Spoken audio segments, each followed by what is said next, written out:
Scroll, scroll, scroll, scroll some more, scroll.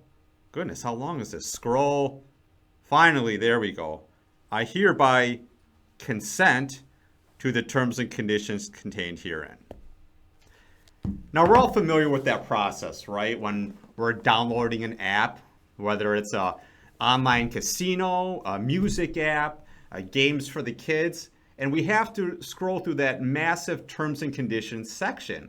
And by consenting to it, you're essentially agreeing to whatever's contained in there, whether you read it or not. Similarly, in Michigan landlord-tenant law, a consent judgment is when the landlord and tenant both agree on the terms contained within that document.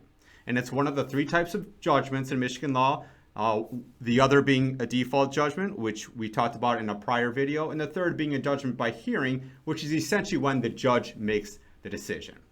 What makes a consent judgment unique are two primary factors. One, if a tenant is not represented by an attorney, under Michigan law, they have a 3-day right to rescind that consent judgment. They have a right to motion the court to ask the judge to do so. It doesn't mean that the judge would. They'd have to show a compelling reason, such as a misunderstanding of the terms or what the process was, in order for the judge to set that aside, but they do have that right. The other thing that makes a consent judgment unique is often because the parties are reaching an agreement.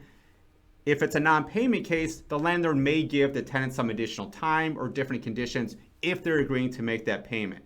We always advise our clients, even if you have a payment arrangement set up with the tenant, still go through the legal process, get that contained within the judgment, because if they do not follow through, then you can immediately pursue your remedies and seek an order of eviction. So that's a little bit about consent judgments. I'm John Mione with Paletz Law. Thanks for watching. Make sure to like and subscribe to get notices of all our future videos, and I'll see you next time.